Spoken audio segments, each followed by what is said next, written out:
I tried to sweep out the ashes and sweep out the dirt. I tried throwing away the pictures along with the hurt and the broken reminders that had been broken down. So far from redemption, too close to the ground.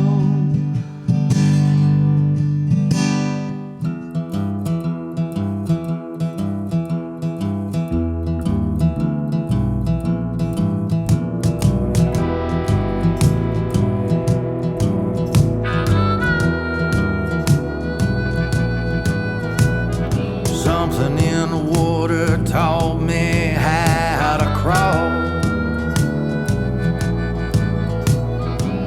Something in the water taught me how to fall. Hey y'all, welcome into another Something in the Water podcast. I'm one of your co-hosts, Uncle Dave Griffin. And I'm Sean Clark, one of your other co-hosts. And we're here with Jesse and Ellita Herrin. From Waycross, Georgia. Our good I didn't know friends. where y'all's from. Well, everybody knows. Parts unknown. Everybody knows Jesse because Jesse is a sometime member of the Pine Box Dwellers, son of Billy Ray Herrin. We've had him on a couple episodes already, I believe. Yeah. Well, this is Jesse's wife, Ellita, and Ellita, I'd like to introduce you to the world. There's thousands upon thousands of Possibilities listeners for people to be watching. and watchers, possibilities for people to be watching. We're glad to have y'all, sure are. I'm glad to be here. Good to be here. How many years y'all been married now? 2015, October 2015. 7 7 this year. Well, that, I always heard the 7-year itch. Either one of y'all scratching? Sometimes. Hey, 7-year itch. That was a movie back in the '60s with Jack Lemmon. Honey, the shot No. Jack Lemmon. Marilyn Monroe. That was the movie. Yeah, 7-year Marilyn itch. Monroe. Oh yeah, That was the famous dress scene, right? it was. Yeah, and it Blowing was up subway scene. New I have York not City. I seen think it was a black and white movie. It was the guy that acted in it. His family had gone off to the Catskills for a holiday, and it was super hot in New York City that summer.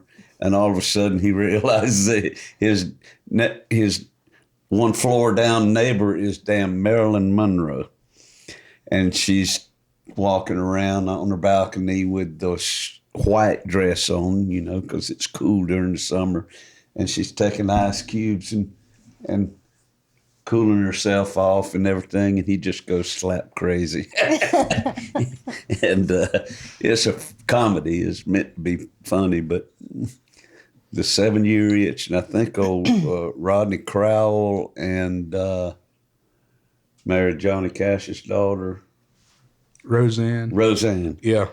I think she had a song called 7-Year Itch. So it's meant to describe 7 years of marriage and somebody's leg starts straying. Somebody's leg starts wanting to go that way out the door. But I'm glad to hear that y'all are. She probably wants to kick me out the door sometimes. But. Oh, Well, I married y'all, that's right. Yeah. That's true. Yeah. so Pull up I don't need no one or divorces two of them photographs. on my Oh, record. no. On my record, so We got Justin Mercer working the laptop and the mouse, which is the cursor. And what are we doing? it's I was going to have him pull up some of those Wedding pictures. and let's take a look at them. Yeah, I did a song for the wedding. Yeah. And You did? pre-recorded it, so it was playing on a little PA system. I did the same thing at my first wedding. And I embarrassed myself, though, Wow. because when we were reading our vows to each other, I got all emotional and started doing like that. Couldn't read. That was sweet.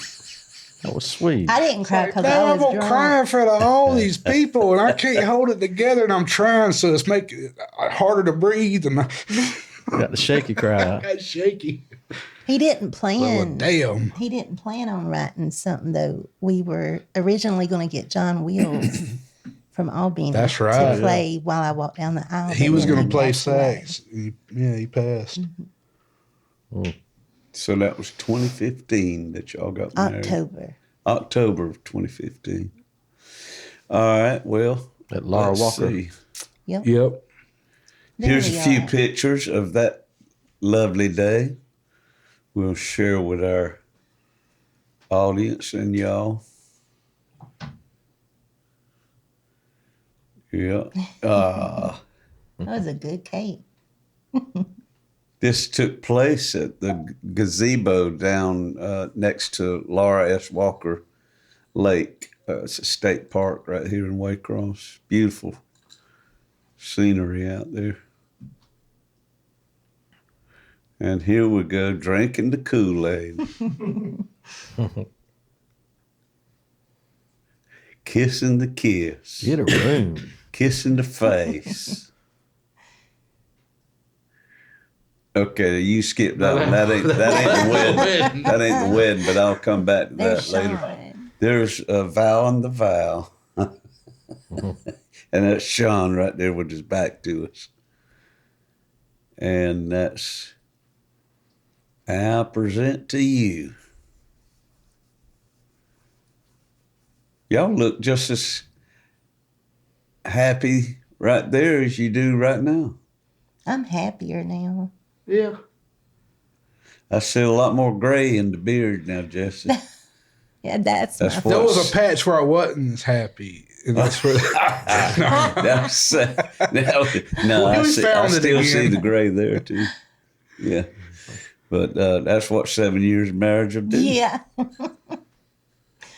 it was creeping in right there. It sped up.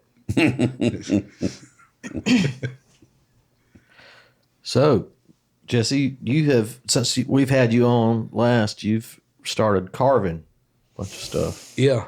and like really cool stuff. Like I appreciate it. I mean, none of us seen that coming. No, I didn't see it coming. I mean, I really, unbelievable. every time I talk about it with somebody, I mean, I don't really know what to say. I was just on YouTube and I wasn't looking for anything specific. I was just, just scrolling through my feed. Mm-hmm. And I don't even know why it come up because I haven't looked up any wood carving videos. But a video come up and it was a tutorial and I watched it and it was a guy carving with a Dremel. And so I knew I had an old Dremel out in the shed and a couple bits and I went and grabbed it and I was like, I was interested, so I grabbed it, sat on the porch and after a few hours come back in and I had a little carving done and and I showed it to her and I was like, I kind of like this, and she thought it was okay. And Do you have the decent. first And one? I do. Yeah. You kept it. You yeah. didn't sell it, right? Yeah, I kept it. Several tried to buy I it. would love. I love. I think you need to always hold on to might that. have brought one. it. Be like, here's number one. Yeah. But yeah, I don't know. I did that, and that night I was hooked. All of a sudden, it was just one of them things. It was kind of like when I first got into playing music. Mm-hmm. I knew right off after learning a chord or two, I love this. This was gonna happen. I love this, and it was just one of them things. And I've tried to draw years ago. I tried drawing. My mom can draw really well, and she can paint, but I just was never really good at it. And then after I started carving, I had to have some surgery on my arm. That sped up some problems I already had in my arm from playing bass over the years. Carpal tunnel. Yeah, carpal tunnel and ulnar nerve, if I'm Ulnar. saying that right. Yeah. And so just a couple months after carving, that progressed. I had to get that surgery, so I couldn't carve. And that's when I was like, I'm itching to do something because I just started carving. And so I started trying to draw again. Is that the eye? Yeah, and I did the eye, and I did a few things. I think I saw the eye before I knew about the carving, though. So I could hold a pen and a pencil, but I couldn't really, I couldn't carve and hold a Dremel and all that stuff. Mm-hmm. So I had to do something, and I watched some videos on that and sat there and did that, but I didn't keep up with that. There's the eye right there. Throw that eye. Is that the first up thing there. you? Well, that's There's the two second eyes. eye. That's the second eye I drew. Right. There was one that didn't have any color in it. That one had a little bit of colored pencil. Still, it's Man, amazing. like you sent me, like, man, give me your honest opinion. I know Yeah. you draw, and Sean, I'm just trying. Sean is a damn good artist now. But yeah, he sends me this. He's like, "This is my first thing I ever drew. I just give me." I was like, "Dude, It blew me screw you, away. man." Like, I've been drawing my whole life and never drawn It's anything Yeah. like like it. an 11-year-old walks Like, I up do to you and cartoons, says, yeah. I just wrote a song. He's like, the hell with you. Now that was probably, I think that was my second or third drawing, but there was an eye before that was my first drawing. It was Okay. a black and white one, but Yeah, that's your second. similar. Yeah. Well, I saw this, or not that, the other one, the other eye is what I saw. And then I started seeing these wood carvings coming out. And I was saying, good Lord, this is Jesse's? Right. And it's like, Now this, I thought you was the bass player. just yesterday I went, this is a piece I did for James Files. It was a log in his Which yard. I can't help but say, I hope James Files watches the Something Water podcast. But I have to say this in tribute to James. He's a good friend of all of ours. He and his wife live. James and Denise Files live right up there in Townsend, Georgia, right above Darien, on the river, and all of your wood carvings look like James Files. They do. What's funny I about agree. that is I could see that, or his Yeah. brothers. but what I got into, the first videos I saw was wood spirits, and it was basically bearded Wood spirits, faces. right? That's you what know. it is. James Files that's is a James living, Files. walking, Yeah. talking wood spirit. Yeah, He's got beautiful mane of salt and pepper hair and And beard. he's as and old as any forest. He's out there. tall. He's tall. He's got a good physique, and he wears crocheted shorts. We just heard, so we'll have to have him on the next Something in the Water podcast with crochet. Now that's not the What? same one. Yes, that's the what same we just one. what looked. this is it's like Is it a 7. dual face? Well, there's several There's things on several it. faces on this Like log. a totem. It's 7 foot tall. My God. And it's yesterday I went and put the first coat of tongue oil on it, and I'm going to do about 3 or 4 coats and do a little sanding. Now, do you in put the between. oil right on your tongue, I do, and then you lick it on? and then there? I see colors everywhere. Is that an ear over there coming out? Right there. I think that's the pelican. That's bird. a beak Part of of a the bird. part of of the a other fictitious side. bird that I made up on there. There's a Oh, squirrel, my a God, rabbit, look a at bird. Now James says the rabbit is a pika. He says it's not a rabbit; it's something called a pika. And I looked up pika finally, and there's several different kinds of pikas, and they're a little rodent-looking thing.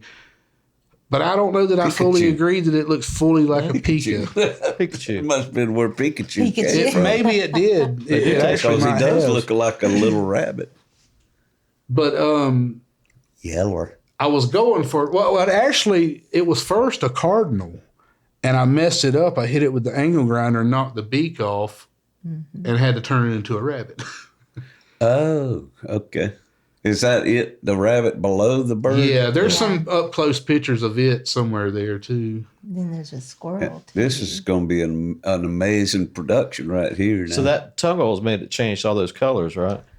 Yeah, now it don't remember had. seeing it I mean, all. the natural colors of the eastern red cedar is it has the red like heart grain, and it's got the white water wood on the outside, and it's not that dark until you oil it. You know, it makes it all pop You're more. getting the reds by more oil. Well, Or if you don't put as much oil, they stay kind of like white and brown. well, no, that's the Or is it natural just color. the, It's just lighter than that the before wood you oil itself. it. It's two tones still. It's like a white and a pinkish reddish wood without the oil on it. But But then it when makes you it oil darker. it just darkens it all, a little That's bit. fantastic. Makes it richer. You ever thought about wood carving a guitar? Yes, and I guitarist or have a torn down old 1980 something Ibanez like Roadstar bass or something. I think. Oh, wait a minute. You're talking about carving on a guitar. I'm talking about carving the body up, and I thought about Wow. doing that and then taking it over to maybe Crawford and them and seeing them collaborating on maybe getting the whole electronic side and it working right. Okay. Um, I was thinking about carving the image of a guitar on a okay. chunk of wood. Well- just like you're doing faces. Yeah. Just start working out a guitar, and that seemed like it'd be hard to do. They're so symmetrical. I'm bad about like if someone asks me to do something, it seems like the hardest thing in the world. But if I just go at it and it's something Yeah. I already have in my mind that I want to do, I end up doing better at it. Yeah, that's But- the way I am with drawing something. It's like, hey, I want you to draw me this. I'm like, oh man. Yeah. But if I could just do what I want, then it comes out. Now, if somebody asks me to do something and they're like, they loosely ask me, like, I want something like this, that's better. But if it's real specific, like I've had a couple people ask me they've sent me pictures of things and asked, could I carve this or something real similar? And I'll look at it and think, no. And they'll look at other stuff I've done and think, why not? You can do that. But I don't know. There's some things that's just. Is this James and Denise's garage? Yeah. It Where is, that yeah. is? Yeah. Is that where you just go down there and work on it? Yeah. In Townsend there. Mm-hmm. We just got it over there. It's been in my yard for probably, you brought it to my yard that About day a on the year. trailer about a year ago. That's right. I brought you the It was just a log. big old just piece of raw Yeah. Yeah. wood log. Big cedar log. That's amazing. I never dreamed that all that was in that log that I was hauling behind the car. I didn't know it was there either. Well, that's the thing about it. You're the artist, but how do you do that now? How do you just sit there and say, all right, I'm going to does something zap through your mind? I don't know what it is, but one Or- thing I've learned about myself is when it comes to art, is I've learned that it's easier for me to take away than to add. Like with carving, you're taking away. Mm-hmm. You're just taking But if away you're- if- everything but, what you want that's there. If you're idealist, what's the word? If you lack an idea to start with, can you just start raw, cold, and just start knocking stuff off until, I see it now? Sometimes. Yeah? Yeah, it depends. And sometimes I think I can do that and I attempt something and it just fails. And sometimes I think I can and I can. But then sometimes when it fails, it'll turn into something else that ends up being You can kind of cool. salvage it and a failure. completely change it.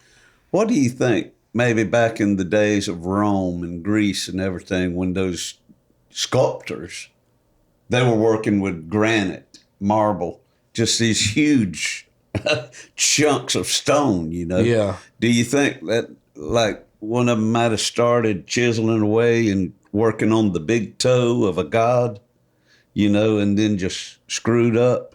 And so you think there's like a junkyard of rocks and grease over there with nothing but a toe on it.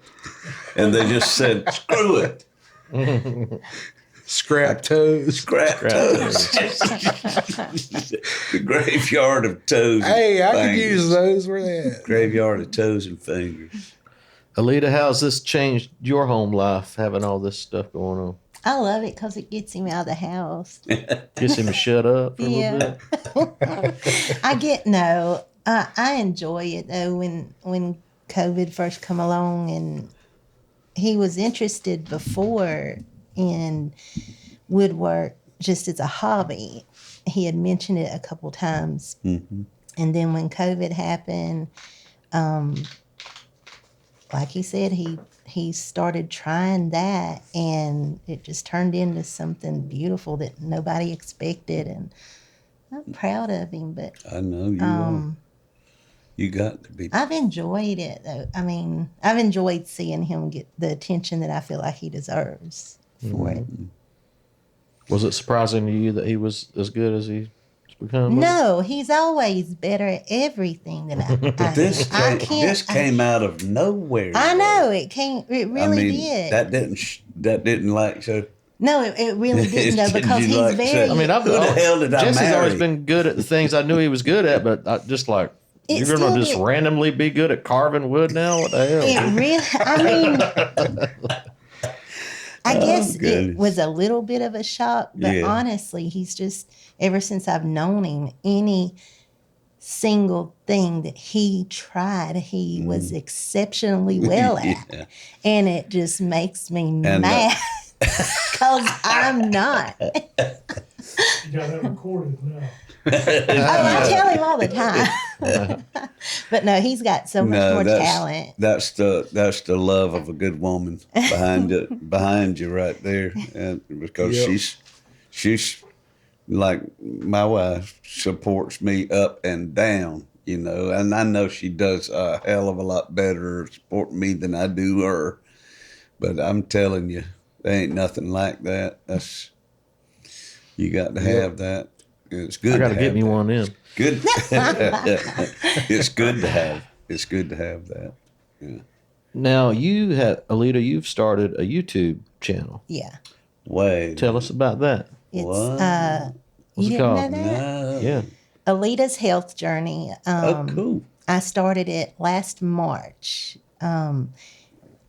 It was Alita's Keto Journey, and then recently I backed off keto because of some health issues. So now it's just low carb that I'm doing. I'm not going keto. And just about my personal health journey. I don't offer any advice or anything. It's just about my personal journey. And I've lost 102 pounds. Mm-hmm. I'm trying to help other people. I'm telling you, I hadn't seen you in a few months probably. But when I rolled up here to the session tonight, you were standing on the front porch. And I said, "Who is that?" My first reaction was, "Who is that?" And then I realized it was you. But, I mean, the whole thing is you started it off as my keto journey, but and then you changed the diet, but it all is connected health-wise. Well, that's why I changed the name because it wasn't, and even when it was called Alita's Keto Journey, I rarely talked about keto. It was more me going to the gym, and everyone has bad days and you want to give up. And when I first started it, I wanted to be the person who was relatable. I did go through a period where I couldn't walk. I remember I that. couldn't bathe myself, and I couldn't do anything by myself. And now I can walk 3 miles and I can lift weights, and Wow. I want everybody to You have to feel tell like some about the reason why there too. Your Well, you had surgeries. some neck, I assume everybody spine, knows. neck or spine. Yeah, spinal. I had an injury and ended up having 2 major neck surgeries.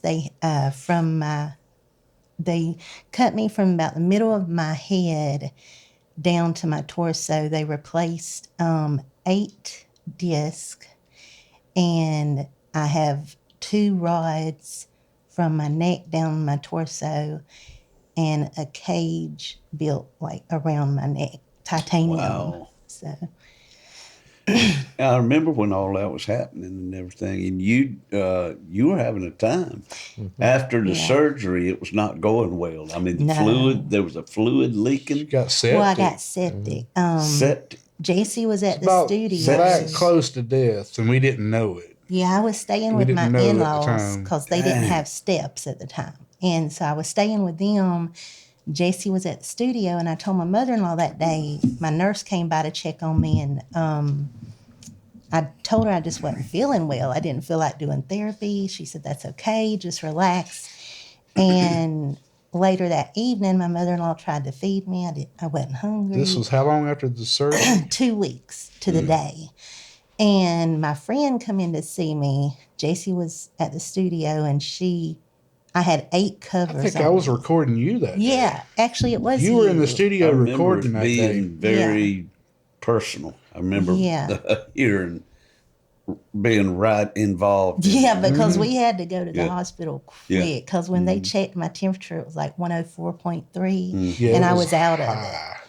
it. I was disoriented. So. And sepsis is something that you pick up while in the hospital. They said they Most times is assumed- that's They what said happens. if we hadn't got, we didn't want to go here because her surgeries were in Brunswick. Everything had been handled in Brunswick. Yeah. And we wanted to go there where they knew what was going on. Yeah. And so we went there, and they said that if we hadn't got her there when we did, it probably wouldn't turn out like it did. Ain't that amazing? Yeah. And they put me on the cardiac floor because they expected me to code that night. But then once they got me stabilized, in fact, Blake was my nurse. I remember Blake coming in there, and Blake was great. Yeah. I'm glad Blake was at that hospital. It just goes to show you that hospitals giveth life, and hospitals also taketh life away. Because you can catch something like sepsis in the hospital where you're supposed to go to be taken care of. I've heard so many times, healthy elderly person will have to check in for a routine observation or a surgical procedure or something. And all of a sudden, they didn't come back out, Yeah. Well, see, she had to be on, like, once that happened, and she went back to the hospital, and they got her opened back up and cleaned all that out.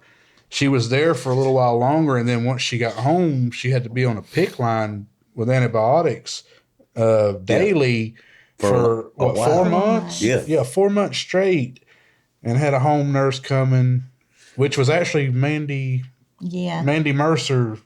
Didn't Justin Minshew? Didn't he get sepsis one time back in the early 2000s? Yes, I believe he did. I vaguely remember that thing, and it was like a purse. He wore under his shirt or something. I don't remember that. Yeah, he had it like Vaguely, I remember down his something leg about or something. It was a sore, and it's horrible. that's some serious stuff. Now I couldn't go anywhere for like 9 months. I remember calling Sean one time. It was Jesse's birthday. And I called you. I said, he had left the house to go somewhere. And I said, can you please come by the house, get my debit card, But go to Walmart and get a cake and a card for Jesse. so she was normal, working fine every day. And we were sitting at a table playing cards one night. And all of a sudden, it was, you couldn't hardly walk, right? Well, the very first, that night, I had went to get a bath. And when I got out, That's right. I couldn't feel myself drying my legs. Like I could walk. But when I went to dry my legs, I realized I couldn't feel myself touching my legs. And so I told Jesse, but went on to work for like 3 or 4 days. But then I started falling.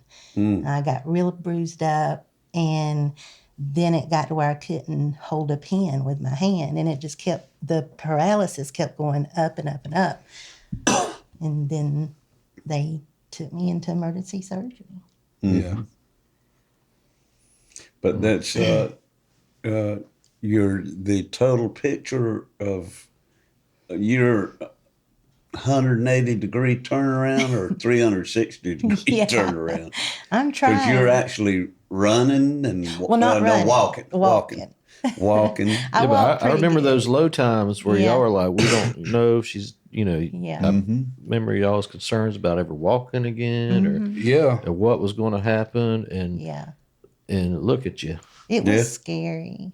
It was, but that's what I don't want people to give up and that's the only reason I started the channel. I thought I can't be the only person this has happened What's the to. name of it again? Ellita's Health Journey. Ellita's Health Journey on YouTube. Influencer. Is it, You're an what would you call it, influencer. an influencer? Tried.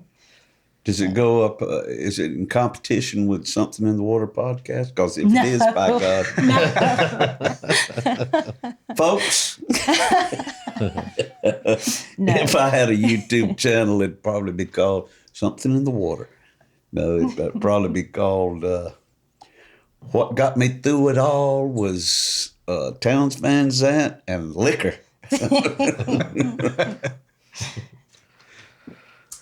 Speaking of which, Elvis Shot Glass. Elvis Shot Glass. Elvis Shot Glass. That's the name of a band. Elvis Shot Glass. He just drank some out of an Elvis shot. Oh, Elvis Rocks. sounds like a band. Elvis on the Rocks. Well, let's see. Where do we go from here? We have such a. Of course, we've talked about it in the past podcast. We have such a long history because of your daddy and myself. Oh, I'll tell a little story. Now you can bring up the Little Jess photo if it's still back on that other screen. If you can reach I it. want to know this story. Oh, you've heard us talk about it. There it is, the second one right there. You just closed it out, or anyhow.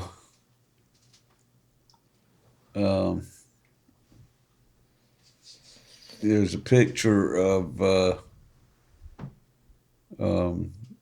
Jesse's mama holding him in her lap there, and I think you were a little younger. When I tell this story, it's 1, 2, 3, the fourth one. Yeah.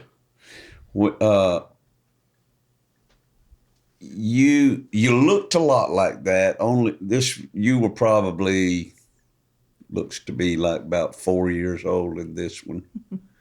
I think you might have been 2 or 3. So just think about this same face. The hair's a lot blonder.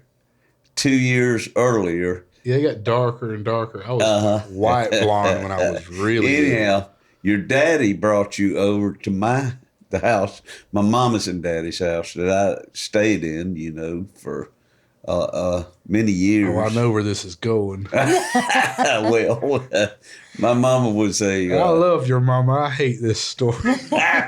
my mama was a kindergarten.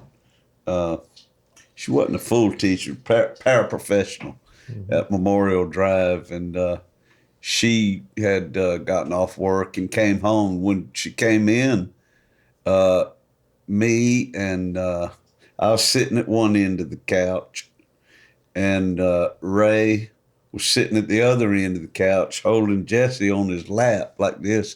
And Mama came in and she was just real animated. Oh.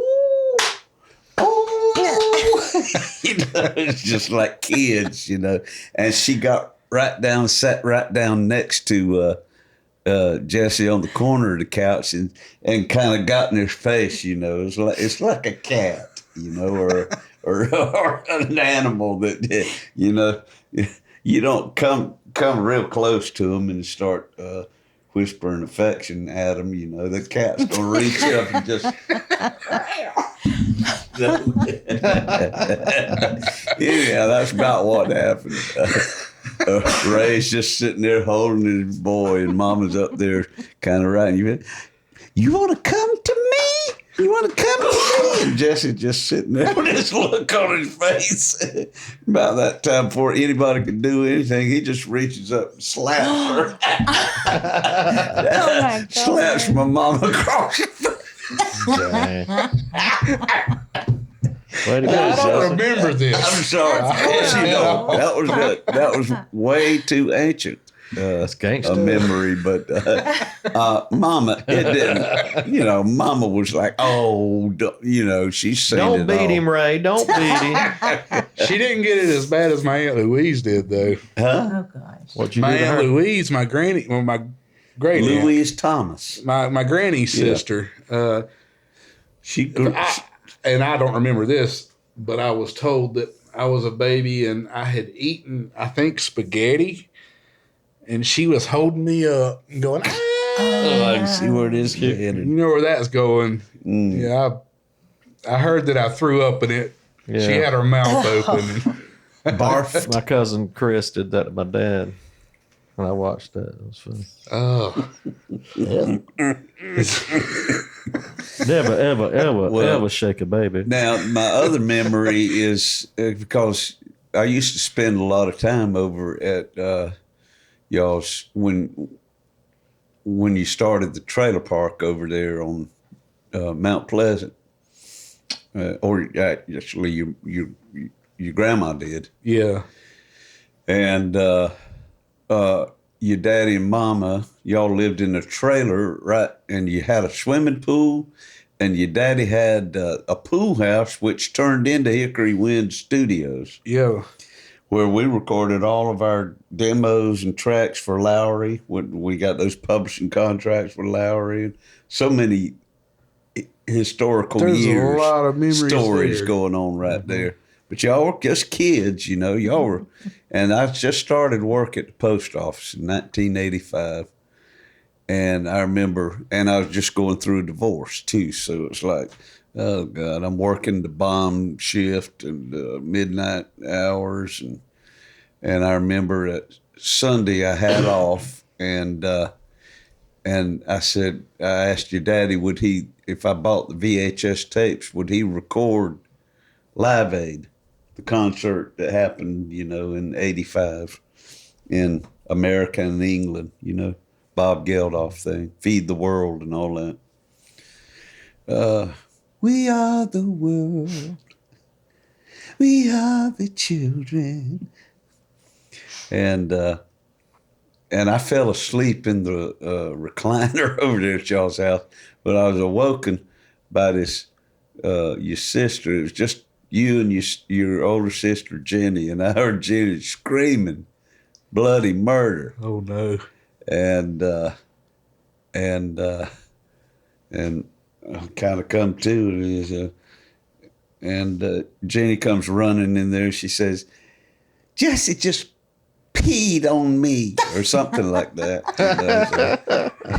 And Ray's just sitting back, and I had two recliners. I was in one of them. Ray was in the other one. And Becky, everything went straight to Becky in the kitchen, who was back there just slaving away, just washing clothes and cooking and everything. And me and Ray sitting there watching MTV. And finally I heard Becky say, Ray, do something. And I can't remember what it was he said. It was so damn low key. It was like, oh, they'll be all right. Or something like that. She still yells that sometimes. Jesse peed on me. That sounds like King of the Hill episode. Ray, do something. Now, was that, Jesse? that was like, that had to Don't be pee on your way, sister. way back. Jesse was 20. That was 85. So that was, we You were in was been how old? that first little white trailer on the property there. Right there in front of the pool. You go out the back sliding door, and there's a deck Well, there and was, the pool. so we were in the double wide then? I think that was a double wide. And your granny lived in the trailer y'all are living in, right? Well, she lived in an older one back Yeah. then. But yeah. The house wasn't there. Right. No. You know, that was before. But there's been a few different setups over the years. Right. Because at first it was Granny had her old trailer. There was the pool house, the pool, and on the other side of her old trailer we had a little white trailer we lived in.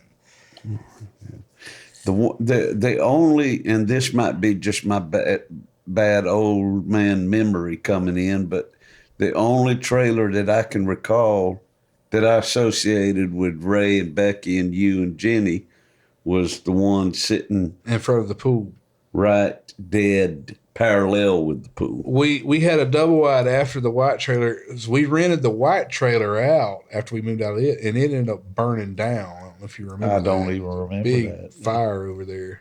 No. Well, it was crazy. Yeah.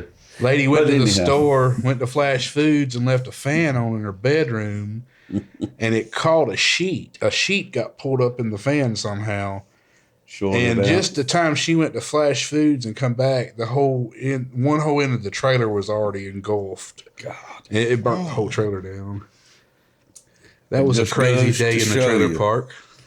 Folks, that you can't trust sheets and fans. Nope. You leave them alone together for just a minute. So that's just a couple of examples of how deeply the history goes.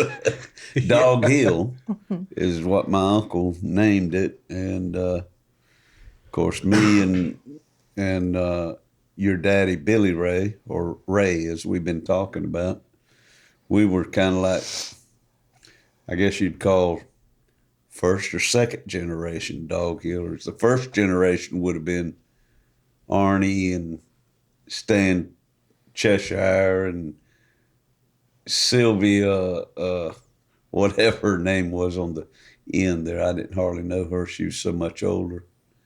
And then the second generation would have been all in Thornton's, Wayne Williams, Geraldine Strickland and her sisters, Ray, me, Gary, James, Greg, all of us.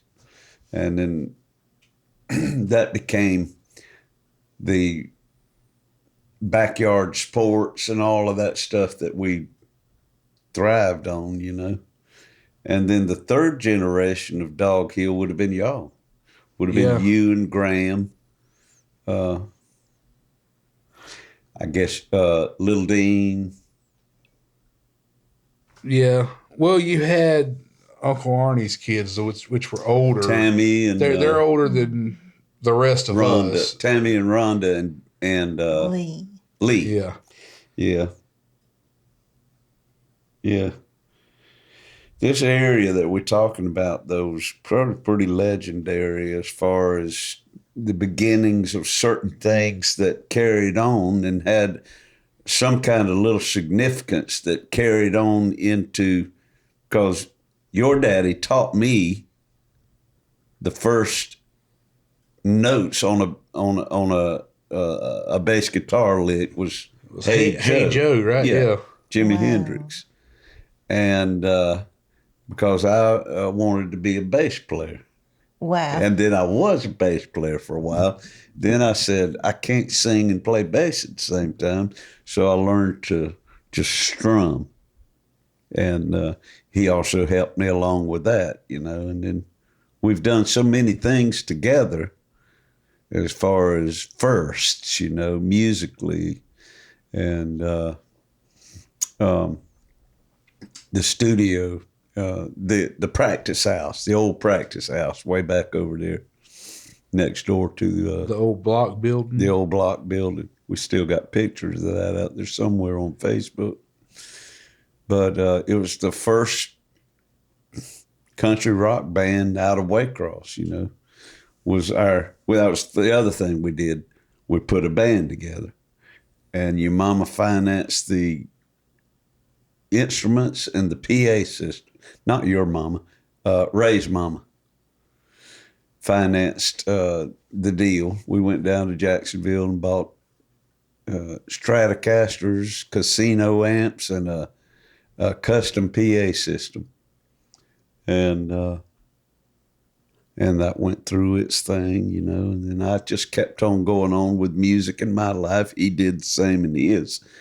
But he was always a little more centered on songwriting, whereas I was out there playing music and nightclubs and stuff, you know, and carried on with that till about 78.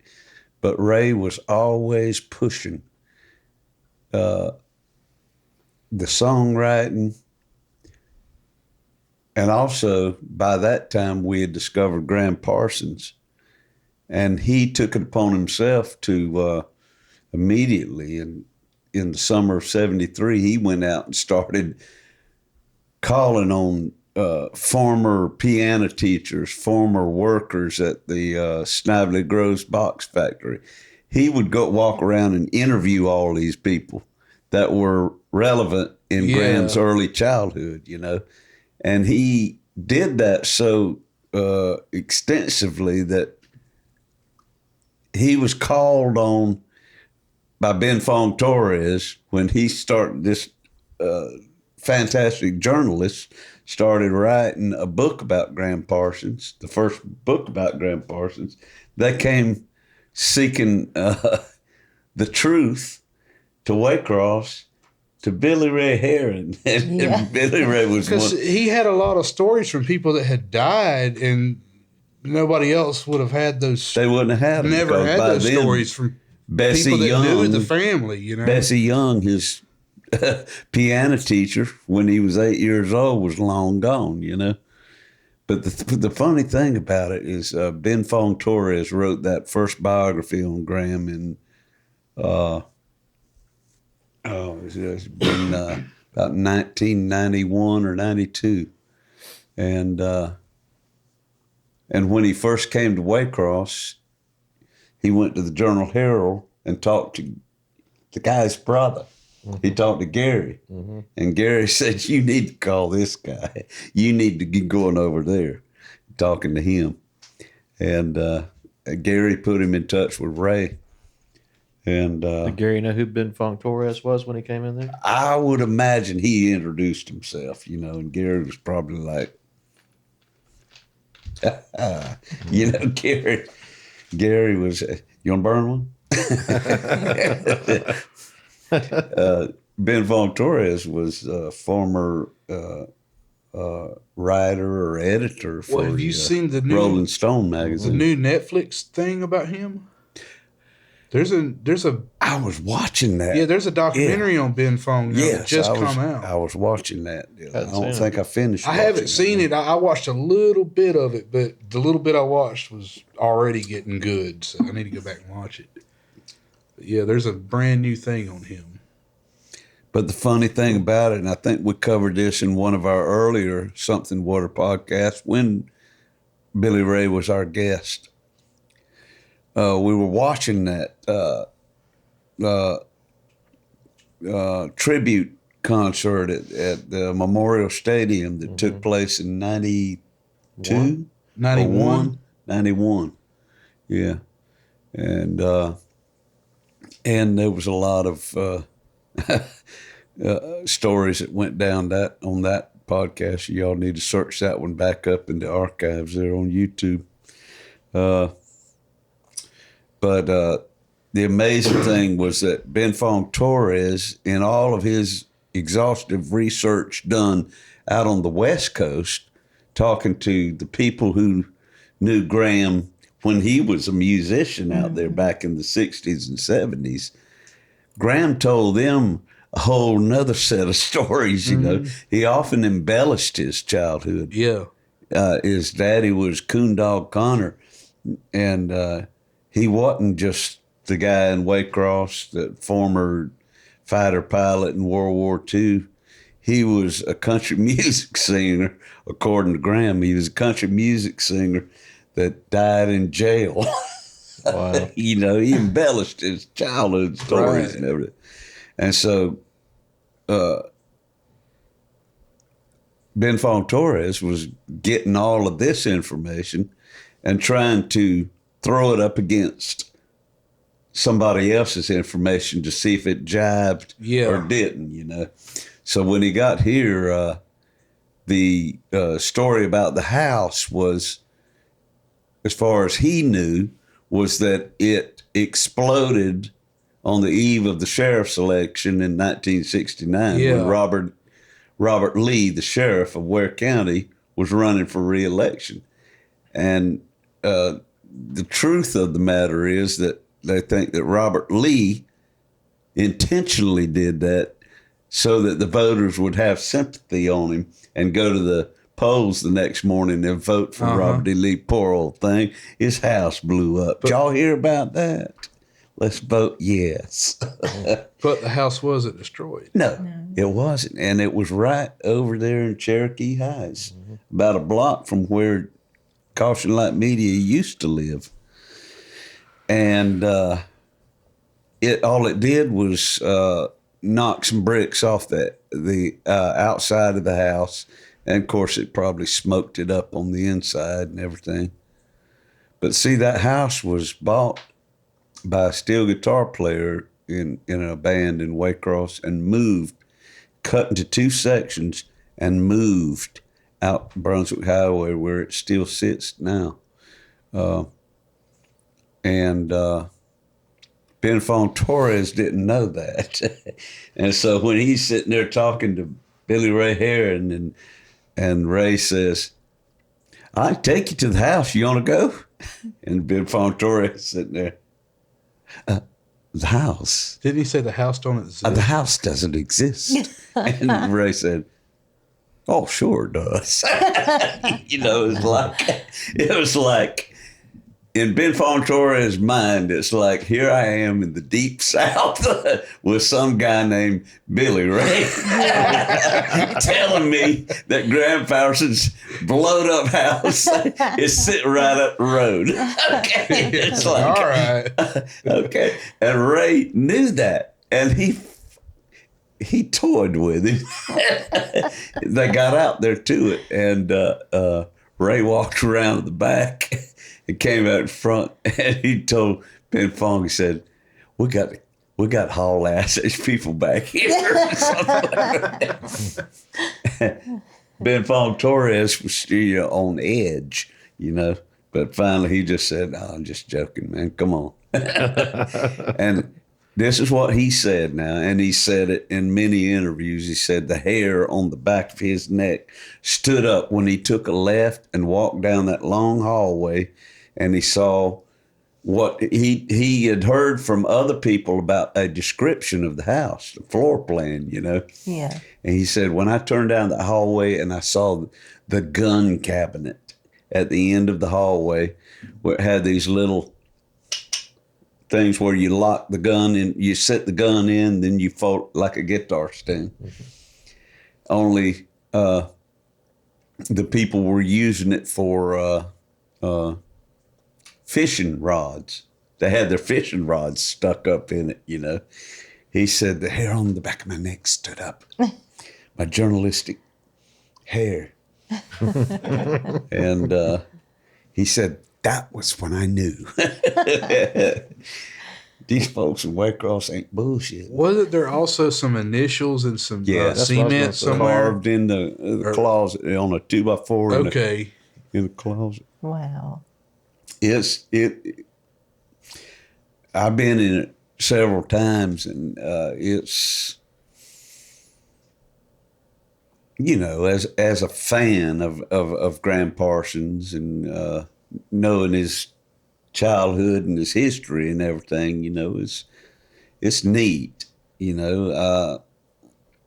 Hair raising, I guess you'd have to be a journalist, you know, chasing down a biography to have it do that Well, to you. if you also thought that it didn't didn't exist. And then you're You about get to, there and it have- does. and you're about to to have prove that. You're going to Yeah. write that it Yeah. does exist. Yeah. It's kind of like finding a And then Bigfoot. you get there and you see, okay, it really does exist. Yeah.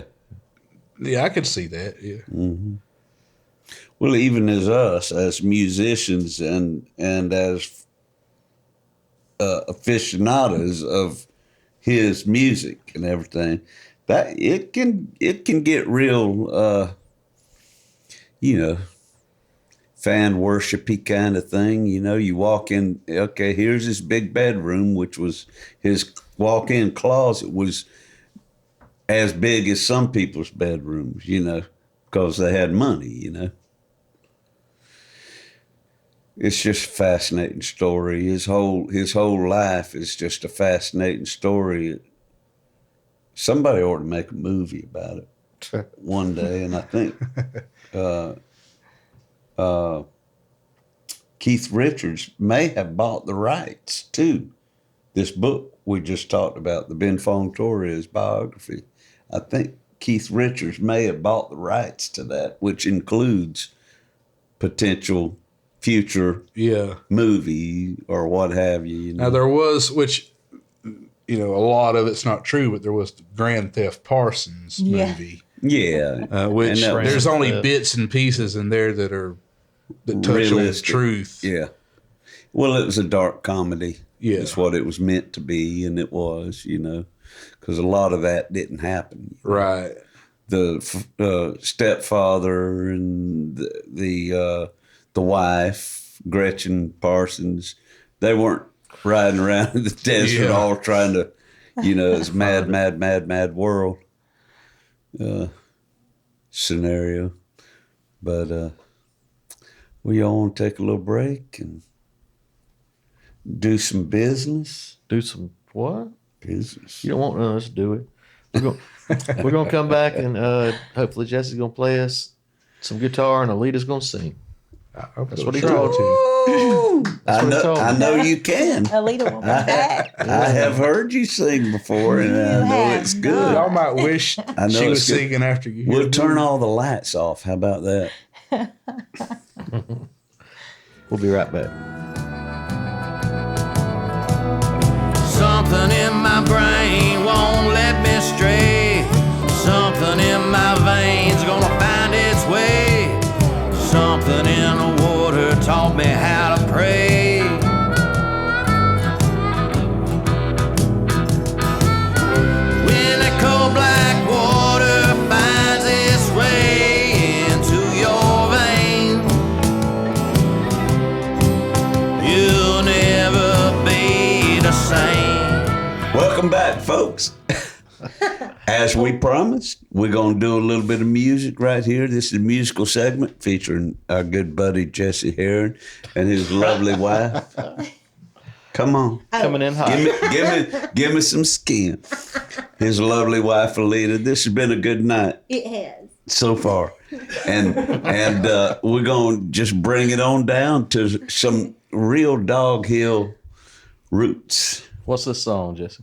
It's called This Mind. And it's just kind of a collection of memories from Mount Pleasant / Dog Hill. You grew up I there, grew up and you grew up. as I did. Dog Hill, when you grew up. Was a dirt road Yeah. And it was dirt growing up for you. halfway for me. And then Really? it got Eventually paved. it grew up And it into- mentions that in the song, too. Okay. Eventually it grew up into asphalt. I love it. Yeah, it grew all the way it's up. your asphalt. It's your asphalt. The only direction I can see is the only one laid at my feet. Ain't nothing gonna ever leave this mind. Banging on the roof and the pecan trees got holes in the driveway too deep. Ain't nothing gonna ever leave this mind. I may have these roots that I can't dig up. I may be half empty. My heart is full of love.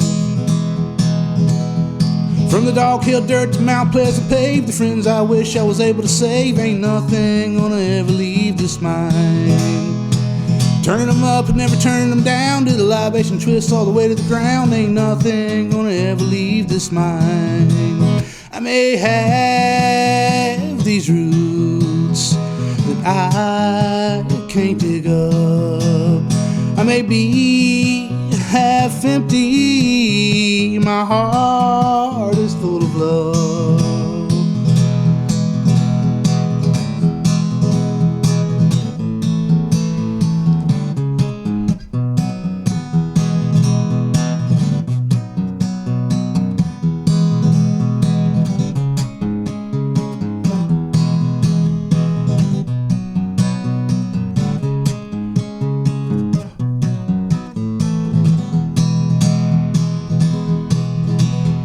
When the ones you love ain't doing right, you gotta hold them no matter how hard they fight. Ain't nothing gonna ever leave this mind.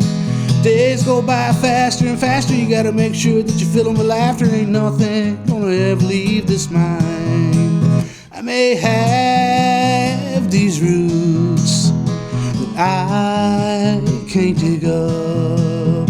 I may be half empty. My heart is full of love. My heart is full of love.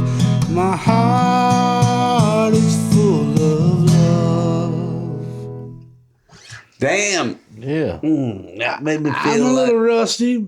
No, that made me feel very good because you talking about Dog Hill all the way through that, and there was a couple of lines in there that I was wondering about the people that you want. The first verse is people that you wanted to save. What was that all about? One person that comes to mind is a friend, Jason Guy, that died of a drug overdose. Was he living over there then? Or no? Well, he was a friend that he lived on Mount Pleasant. He lived in the park for a few years. He was a good friend of mine. Yeah. And other people, just several other people in mind, heavy, you know. But the other thing was there was another line in there that was similar to that. I can't even remember what it was. Well, libations. turning them up and never turning them down, do the libation twist all the way to the ground. That line came from a memory of the first time I got drunk. It was behind the graveyard on Mount Pleasant. You know what? First time I got drunk was on Mount Pleasant too. Wow. Well, they had the fire break already back there. You know, they had some fires. So in the middle of that, a lot of us would go back there and smoke cigarettes and whatever when we got to that age of sneaking that shit. And, Y'all started the fire. At the graveyard.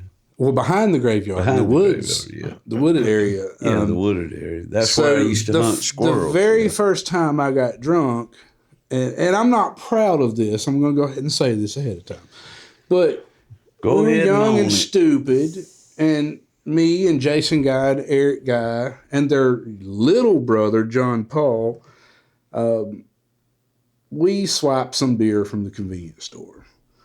And not proud of it, but we did it. And I'll never forget, we had like 9 beer each. Why'd you get a T-shirt made that says "We swap beer from the convenience store"? Yeah, we were young and stupid and wanted to drink and get drunk, and we did. So what happened is we sat in a circle. And we sat down in a circle and we drank all these beer. There was mixed of beer, wine coolers, whatever. We drank it all, and we tried to stand up. And we all kept falling and twisting and turning, and like we finally was able to get stood up. I don't know what's going on. And we walked from Mount Pleasant to Cross Creek Apartments. And I remember my mom saw us walking, and I remember waving. And we got to their dad's place. We ended up getting in trouble, long story short. And we had to go apologize to the store, and like we got found out. But good times. They probably just said, "Oh, don't worry, Mama. It happens all the time." Yeah. Our parents made us. They were like, "No, you're going to the store and you're apologizing and we had to do all that, and we never did that again. I've been drunk since. It teaches you a lesson, life's lessons. And speaking of life's lessons, I want to ask our viewers out there to I'm going to take a Sunday school lesson with this, and A little bit of fur on. make it what you want to. Justin, are we going to zoom in here, or are we going to zoom in after? He will after. How's he going to do that afterwards? Studio magic.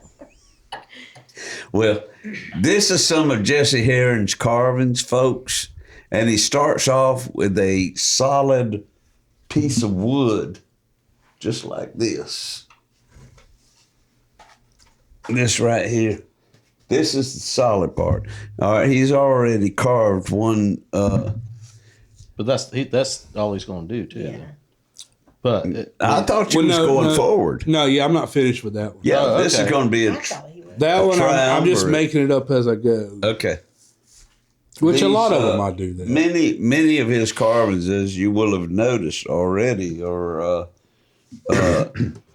wood spirits, or as we like to call them, James files. Yeah, I do a lot of wood spirits, green men, and gnomes. James files. And this one's they all gnomes. fall under James files. This one's painted on it.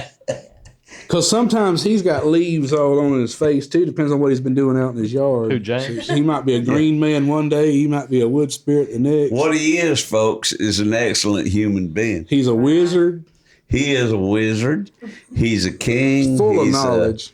He's so stoked with knowledge.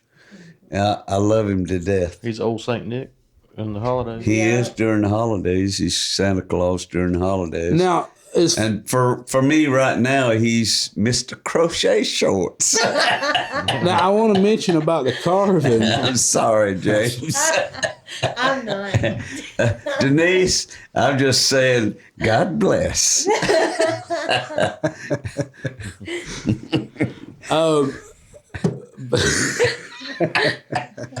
So back to the saying, wood thank you, carving. Jesus. But I was going to mention this. So I started out carving with Dremels Yeah. and little bits and stuff like that. And I got used to that. And I watching a lot of videos. I would watch these guys doing. I'd come across a lot of them that were doing mixed. They would do power carving, and they would use knives and chisels. And some of them were just strictly, knives, chisels. But I liked a lot of those carvings, so I would watch a lot of those videos. But I told myself at the time, I was like, I'm not going to get into the knives and the chisels and all. And I have arthritis in my hands. They hurt a lot. So I was like, I know I won't get into that. But at some point, I got interested enough, and I did. And I got some knives and chisels, little palm chisels, and I got into it. And So you scored like a mother load of tools. yeah, recently I got a Yeah. good deal on some. But so a lot of these right here were hand carved knives and chisels. Now there's a little bit of power carving on some of these. But so I moved on to knives and chisels for a little while and got stuck on that. Then I wanted to incorporate both, so I started doing both. But now I'm just starting chainsaw carving. Oh, And God. I just got the deal you were talking about, the deal on some tools. I got some mallet gouges, like bigger gouges. You use a mallet to hit. Yeah, you get bigger and bigger. So I'm moving up in the tools, Pretty soon you're gonna and be throwing eventually, axes. like I'm working on a chainsaw carving now, but in the end, I want it to incorporate every tool I use, like from the smallest to I got a micro motor that like dentists use for teeth that does fine detail down. I got down to that small of stuff to the chainsaw now, and so incorporating everything in between. Dang. So take us through this right here. Just this All right, this is the basic element you start working with. And either one of these ends up being this. And you start with this, and you're like you said earlier in the podcast, you're subtracting. Yeah. You're taking away. Most artists, when they draw, they're building. Right. You know, they're starting with a line or a circle. Yeah. You're subtracting and moving down into this. So what this right here, was that Dremel or hand maneuvered tools? This one here is Dremel. That's amazing. You could get that all one. All Now, of that. I think about all the rest of them we have in here A handheld. were knife and chisel. a handheld saw. It's the Dremel. I use a flex shaft. It's like a thing that comes off the end of it, and it's got a handle, a small handle, so it's flexible. We're it's like not scientists, doctor. It's like smaller than this mic, and it's like a little bit bigger than a pen, but That's what she said. and it's flexible. It's got a flexible thing that spins from the Dremel. If you can get to an instrument that small, no, the pen, as opposed to a Dremel round blade saw, which is about that big.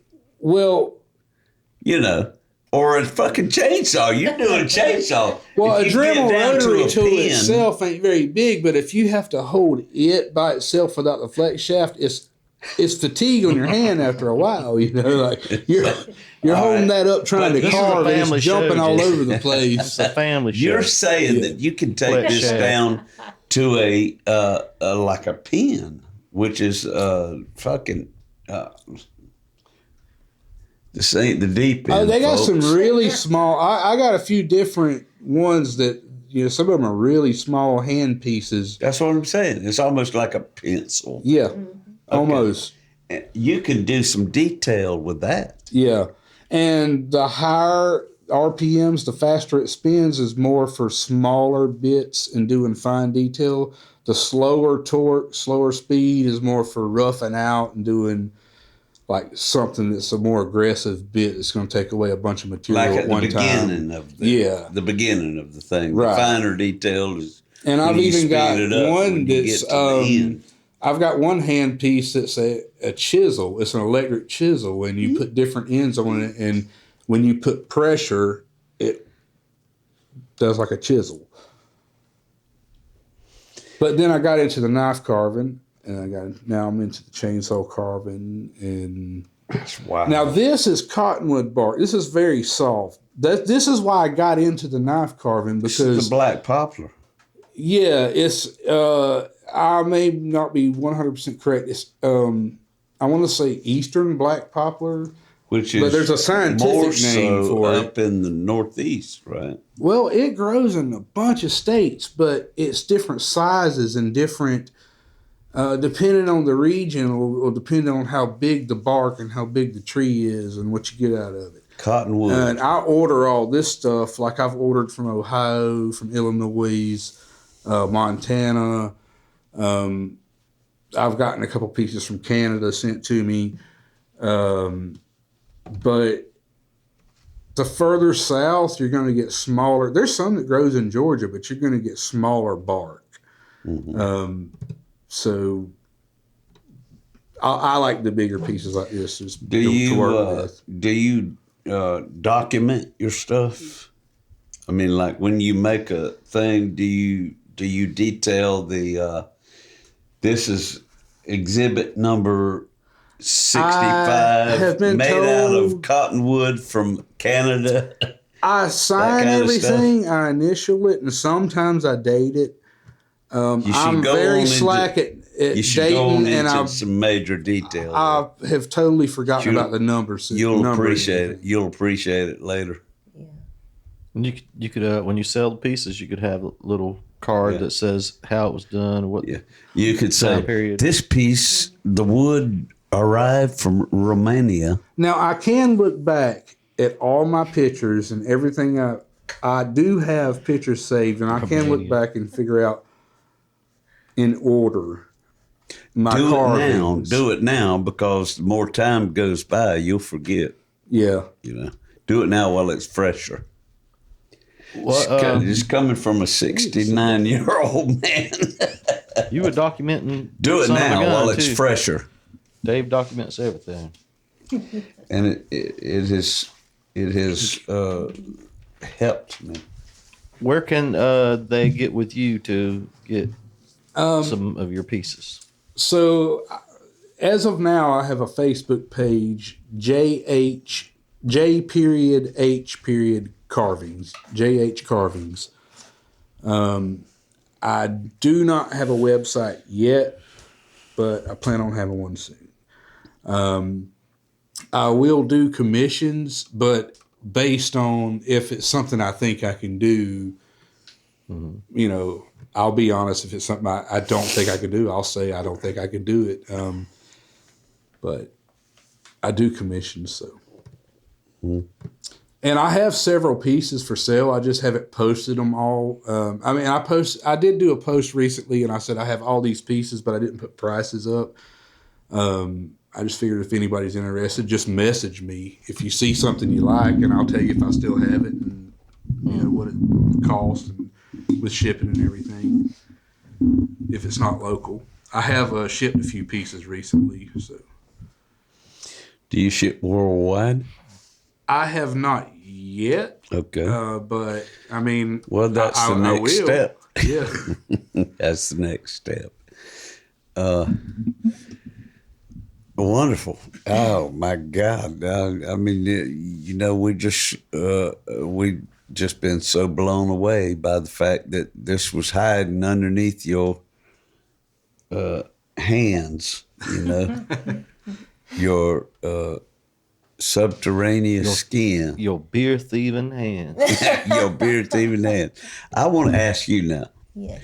where did you grow up? Marietta, Georgia. Oh my God, you're shitting me. No, That's where I was born. really? Yeah, I was born in Marietta. No, well, actually, my folks lived in Marietta, and I was born in the Atlanta hospital, which was right next door, you know. Yeah. I can't even remember the name of that hospital now, God, which there's is so many bad. there. Yeah. Emory. But Marietta was a big turning point in my life. Well, it was the beginning of mine. It was the beginning of mine. My too. parents lived in Marietta, Yeah. and I was born in Canton, about 30 minutes north of Marietta. But- Canton, Georgia, yeah. And then whenever I was 12, it was 1990, Daddy moved us to Adel, Georgia. Pull your microphone up. Yeah. He moved y'all to Adel. Yeah. Okay, I remember that town too. Yeah, that's in. where our Southwest Georgia. That's where the Page brothers are from. Yeah. It is where Yeah. the Page brothers are from. It's just a little ways up above Valdosta. Daylilies over there. That's what they call them. Yes. Wow. I saw it on the sign. It's like I've been calling them the Daylilies. It's But Adel, they baby. love it. Adel. It says home of the Daylilies or something. Oh, okay. And they have a Daylily festival. Of course. I honestly have no idea. So I mean, anytime the Page brothers walk up, just say, "What you Daylilies doing? What y'all want?" How you Daylily doing? They love it. Remember that. Dim Lily Bar Rooms. I'm the only one doing it. So Daylily far. Or bar Connor. rooms. I Connor's didn't know strong that on it. you were born up there. That's crazy. No, I was born in Marietta, and then we always had the home here in Waycross because Daddy was in the Air Force, and he was out touring duties at Goose Lake and Goose. What was it? What is that one? Goose Bay, up in Canada. It's an Air Force thing, and you wouldn't know what I was talking about, would you? It's Air Force. It's Air Force. It's an Air Force thing. He was always scattered around, and Mama was. They married in like 48, 49, and then my brother Gary was born in 50, And she ended up buying the house next door to her sister and husband on Dog Hill on Mount Pleasant Road. There it is. It goes right back to that. Yeah. She ended up buying the house without Daddy's consent. You know, it's like she bought it because it was right next door to her sister. And she needed a feeling of security, you know. And she had her sister's house right next door, and she gave birth to my brother.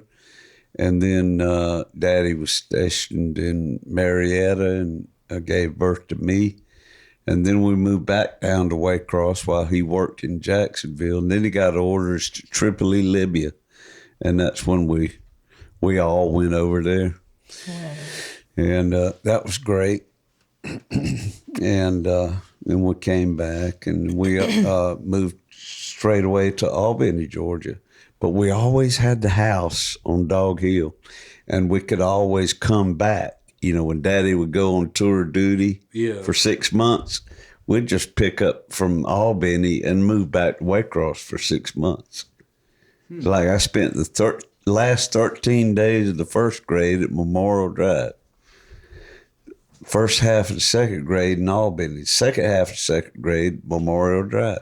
Third, fourth, fifth, Albany. Man. All of the sixth, Memorial Drive. You know, it was moving, you know, which was common for Air Force families. So anyhow, that's where I love you, Daddy. I met him and I knew him. And here's your capo. You want to play another? Sure. You got a nerd. You got to pull her microphone back up. Oh, yeah. Oh, yes. I got the guitar. I did the wrong thing. Well, aim your guitar down. Amos.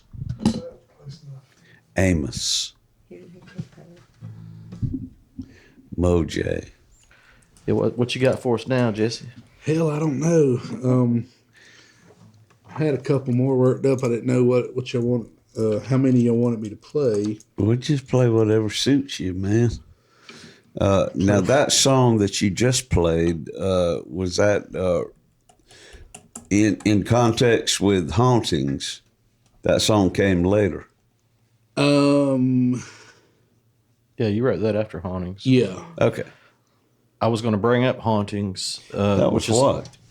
What year? What are you looking at me for? Hauntings.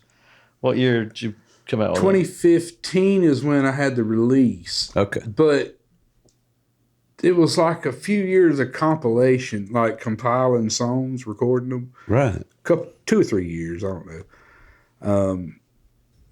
And then I cut out several songs. I had more songs than that, but I made that album. And I've since then slowly been working on another album. So some of these songs are in fact, most of them are from a few years ago. Some of them are a little newer. You got one in the works. Yeah, kind of. I hopefully. I've got enough to make an album, but I'm never satisfied with. Kind of like my deal. Yeah. I put one out every 15 years. But this is neat. What else? You got another song? Yeah, let's see. This would be one of the newer ones, or would this be a Haunting song? No, this would be a little newer. It's called Jacqueline May.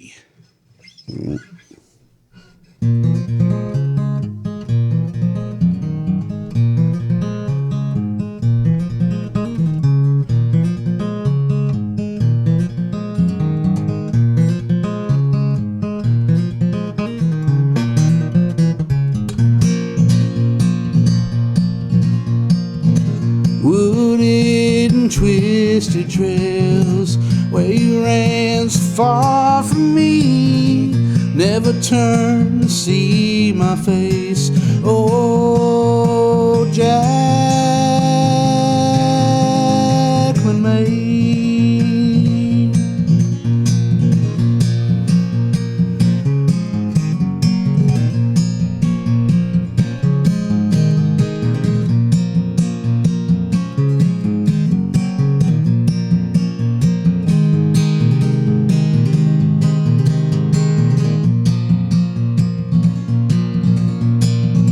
I can't surrender to the loss of you. Dimly trails I'm searching through. Brushes high, I can't find my way. Oh, Jacqueline May.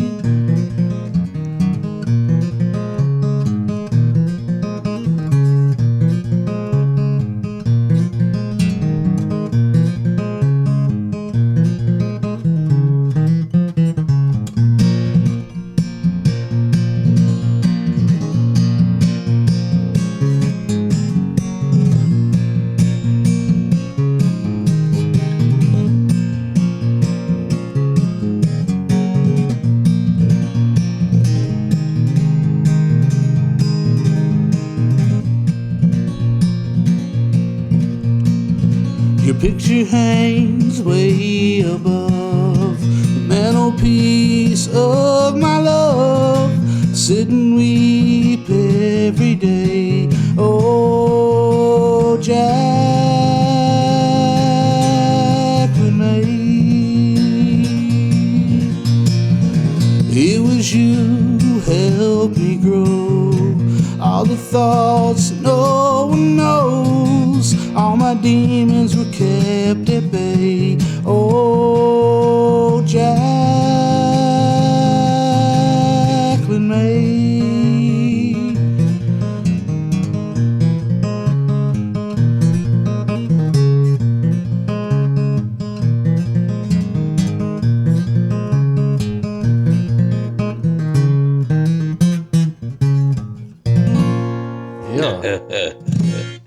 Heck yeah. That's All right, cool. outside of the ambidexterity of your picking and all of that thing, and that was a make-believe song. Because you ain't never known nobody named Jacqueline May. Right. There's like fragments. Unless you calling her that by secret.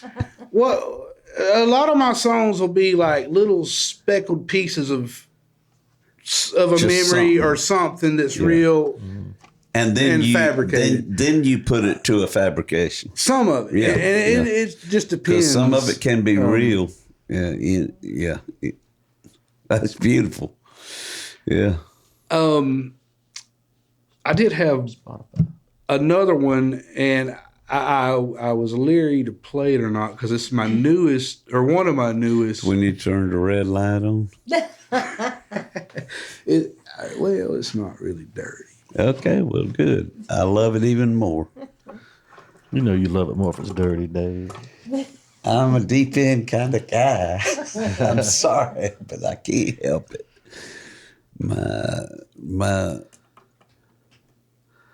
And this is kind of, I guess, kind of old country sounding. I don't know what you would call it. Don't ruin it. And this one's, I guess, mostly made up. Okay. Take what you want from it. This is Not a name real of it? song. I just made it up. I mean, parts of what it. songwriting- Parts of it are That's the joke. That's the come name from of it. real. Parts of it come from real memories, but The name of it was. you know, I haven't named this one. It's that new. All right, folks. Send your. Maybe we can. Yeah. Send your names in. Email your names for potential names for this baby. And I'm gonna try this. All right. If it wasn't a mess, I'd have nothing to do. So I spend all my time pushing this broom. I tried to sweep out the ashes and sweep out the dirt. I tried throwing away the pictures along with the hurt and the broken reminders that had been broken down. So far from redemption, too close to the ground.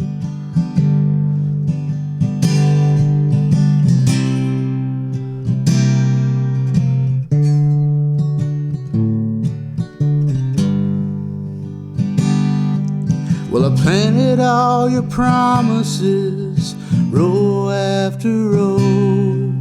I watered and nurtured, but never did they grow. And I now see the reasons you were mostly a lie.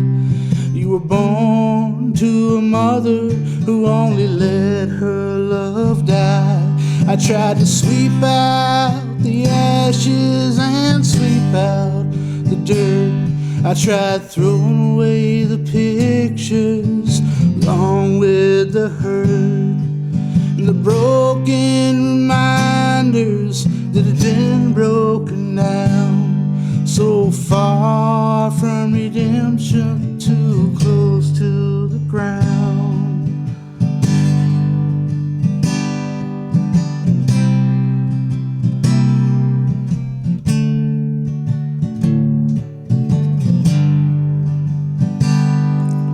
The clutter's all gone with most of the pain, except the nights I wake up yelling your name. You won't get there by train, don't try the bus. There ain't no more roads leading back to us.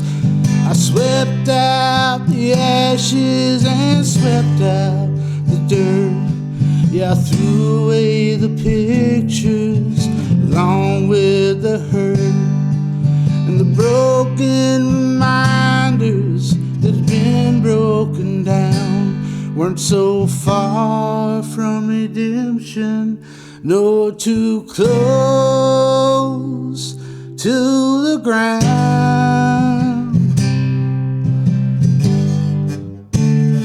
Yeah, that's a kind of a country. That's almost a Blackberry Smoke country ballad. You know, it's a ballad. It's country ballad, like Simple Man or something. You know, Curtis Lowe. I think you should have sweep or swept in the title, like swept away or swept. No, wait a minute. What was the hook there? Sweep out the. I sweep out. I was actually calling it. Dummy name was Sweep Out. Was the name of the song in my So you said computer. that in the thing, in the chorus. Sweep out the ashes, I sweep out the dirt. Yeah. Right. Okay. Sweep out the hurt. Sweep Yeah. out the hurt. What? That's badass. Yeah, that's a good one. Thank you. I appreciate it. I told Justin to pull this up. What song? Dave co-starred on this. I sang on several of these. There are but, haunting. A couple of them, yes. The can they see this on the screen? The artwork's done by Brandon Jones, James Brandon Jones. Uh-huh. And that was something that he had already done that you chose. Yeah. I was just looking through It's his like artwork one Aphrodite. day, and I saw it, and I was like, man, that's just awesome. It'd be an awesome album cover. And I talked to him, and he was like, sure, man. You got Thank you.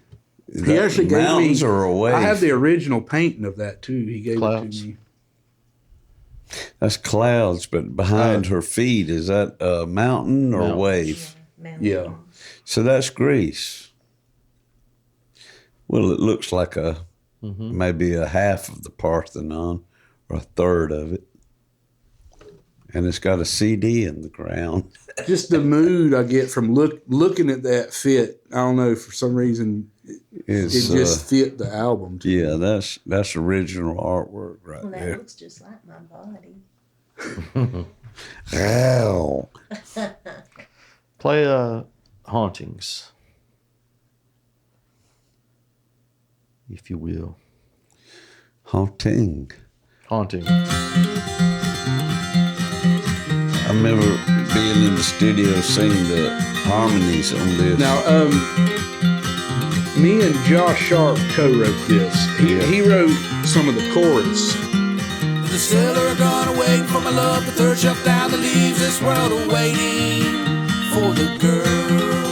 Just jump right Bad in. Luck River runs this way. Took my love from the boggy bay, and my heart, it bleeds today. Paint a picture of this place, you need a real small frame and a lot of hate and a never-ending day. 1,000 faces to forget, dance like Jed with the thought in my head of leaving this dreary space. Leaving this dreary space. Haunting, haunting in the wind, saddleback failing eyes. I cannot see nor comprehend change.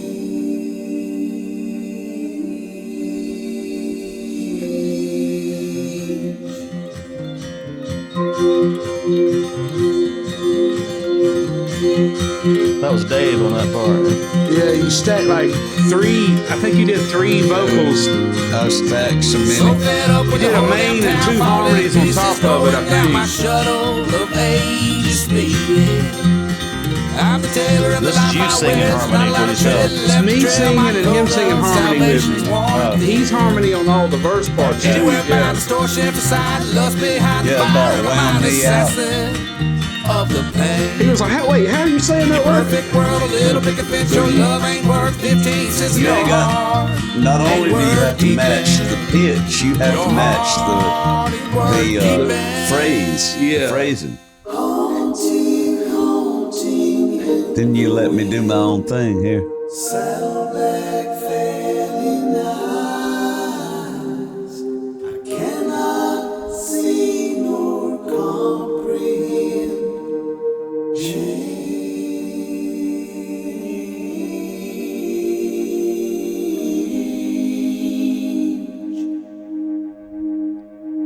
And then, only thing for sure. that's you. Now that's me. And I tried to do a harmony there. Okay. No. On the stone in my name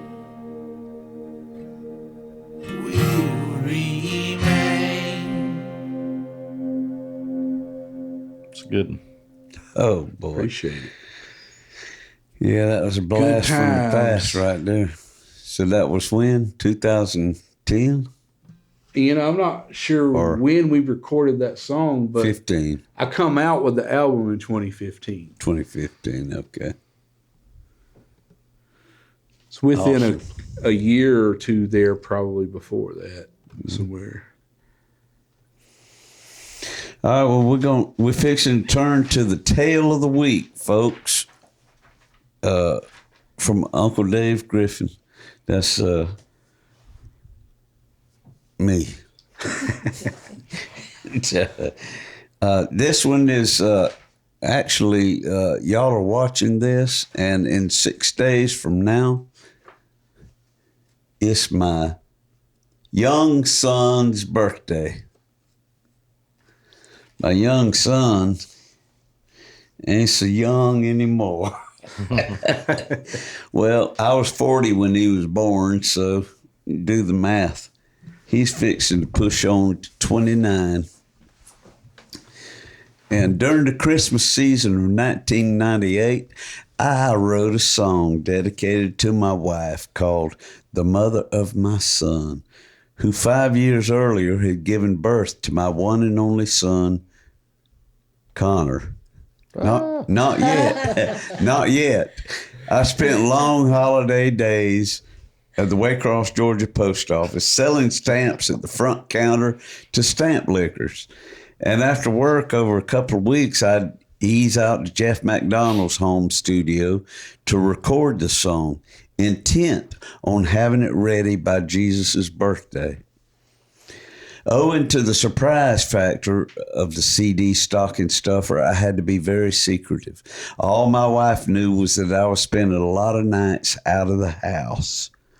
Come Christmas morning, she was relieved to find out that I'd just been laying down tracks, guitars, vocals, and keyboards instead of some festive floozy.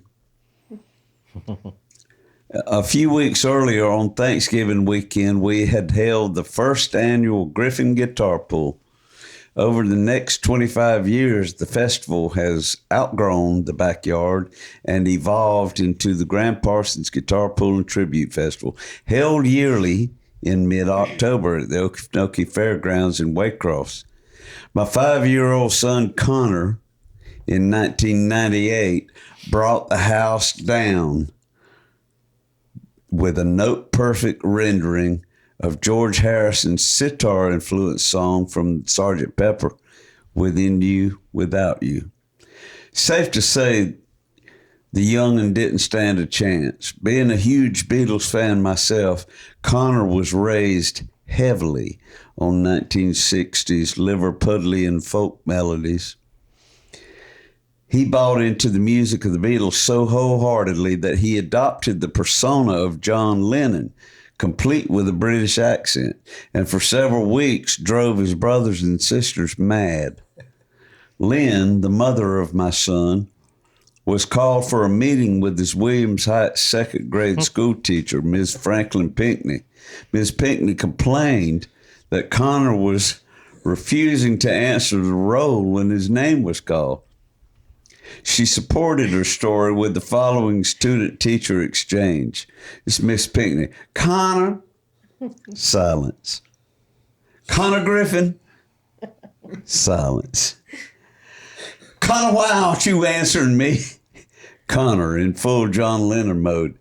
Mrs. Pinckney, from here on, would you please refer to me as John Lennon?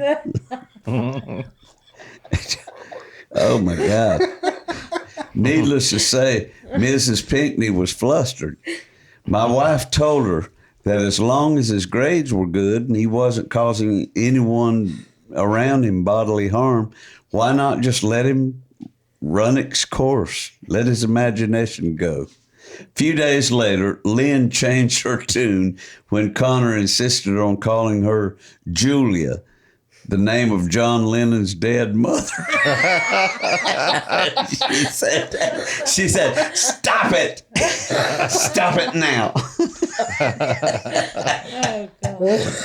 The personality crisis finally came to an end, only to be replaced a year later after Connor seeing Shrek at the movies.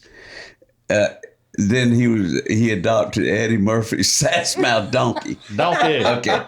Now, here we go. Now you can throw I don't it be up playing there. no games. This early fascination with voices and characters has served my son well. Since his teens, Connor has found a home on the stage, acting in high school plays, local productions, independent film, and University of Georgia dramas. 3 years ago, that first one was a local community production of Dracula, and he played Renfield, the part of the... I went to that. Yeah. Oh, my God. I went to it, too, and I locked my door after this. He was scary. I didn't know you had it in you, son. Please take it back. He's something else. 3 years ago, he took on the mantle of instructor at a summer theater camp for children, sponsored by Pearly Productions and the Okefenokee Heritage Center in Waycross. His initial love of music has also taken hold. For almost a decade, he has drummed for Waycross's Pine Box Dwellers, excluding about a year while he educated at the University of Georgia and drummed for Athens, Georgia group, Ty Manning and the Slaw Dog Biscuits. I find it somewhat serendipitous and just a little bit cosmic that Connor shares the same birthday with another outstanding drummer who, like my son, espouses the virtues of peace and love. July 7th will mark the dual birthday celebration of Ingram Connor Griffin and Sir Richard Starkey, known by y'all as Ringo Starr, the drummer for the Beatles. So with a little help from me friends, and in my best John Lennon voice, I'd like to wish Connor and Ringo the happiest of days. Peace and love. Peace and love.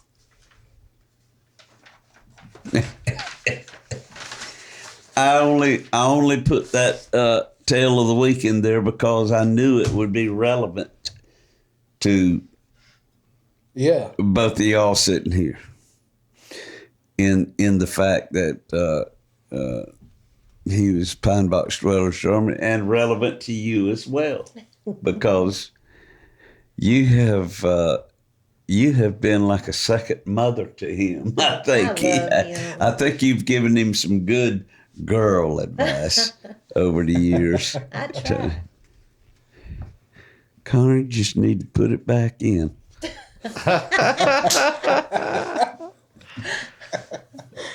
Don't scare him, baby. Wait, what? That wasn't my advice. Well, this has been another Something in the Water podcast. Oh, shit. We appreciate y'all watching, and hope that you'll come back again. Thank y'all for being our wonderful guests. Thank you. Thank y'all for having us. It's been a good time. It was fun. And folks, if you've seen the artwork, Jesse Herrin, jhcarvings.com or not on yet Facebook on right Facebook. now. And then you got Ellita's Health journey. Yeah. Health journey. Ellita's health And that's on journey YouTube. Yeah. on YouTube.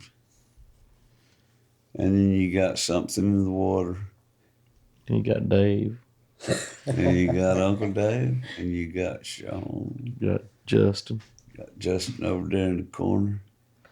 And we love y'all. Bye, everybody. And we'll see you next time. When the cold black water finds its way across through your veins, it just might seal your fate.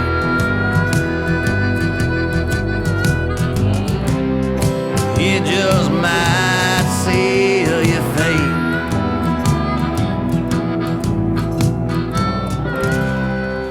It just might seal your fate.